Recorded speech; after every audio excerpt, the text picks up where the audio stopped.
everybody. Today we're going to talk about spiritual resilience. When you hear the word resilience, do you think strong or mighty? Well, maybe you do.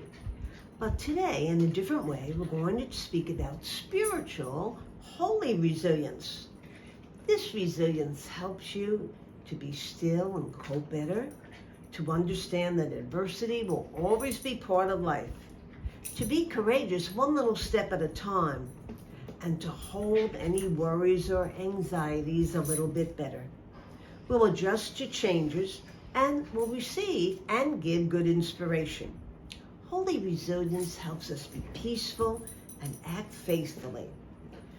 Resilience helps us not to be afraid and believe when God says that He loves us and He'll always be with us. Here are some thoughts for today. God is everywhere, right where you and I are. God is graced energy, grace comfort, graced hope, and grace faithfulness. This is what resilience is all about. We each can decide how to live a life of resilience. We can tap into our individual inner strengths and have a healthy attitude even in the trying circumstances of life. Spiritual resilience has a path of faith, prayer, and spiritual thoughts. There will be crises, setbacks, and losses in life.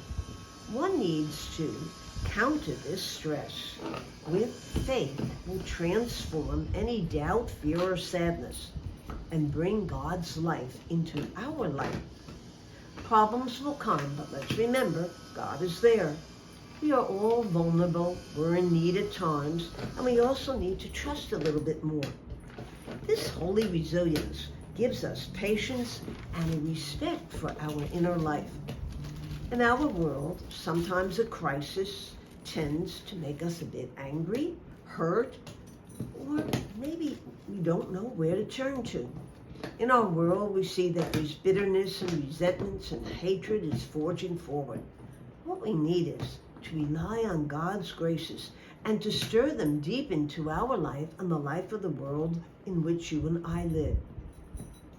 Do not neglect getting up every day, and I'm not just talking about getting out of bed. Get up in spirit, refine your life, rediscover it, renew it, and also restore it. Be dependent on God's grace. Remember, be better, not bitter. Our resiliency is strengthened when we are connected to something greater than ourselves, our faith. Within any tragedy of loss or crisis or transition, there is a real possibility to move from a limitation and fearful space to one that is more life-giving. Being resilient means being a humanitarian, a Christian, and one who witnesses and cares about others. Resiliency, with the holiness in it, transforms our spirits and helps us arise to a new way of being. Resilience does not have all the answers, believe me, but it searches for them a lot. Resilience then is an adventure, a creative time, it's imagination being used, it's inspirations, and oh yes, it's challenges galore. But holy resilience helps us to have a purpose and good meaning in life. Again, we rely on God. Resilience has a hearty hope, a spirit of faithfulness, and an abundance of a human compass that motivates us by divine love. This is spiritual resilience. You don't get it at a gym or lifting barbells. The spiritual resilience has prayer as its root, as its energy. Spirituality at times can surprise us and encourage us, but move us forward into life. Spiritual resilience helps us honor our personal stories. God is there in the little things, and He's also there in the big things.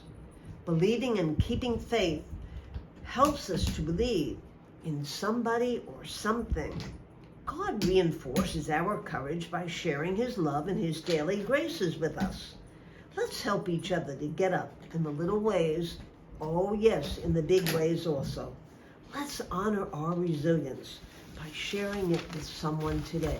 So have a good day, everybody, and we'll do part B next week. God bless.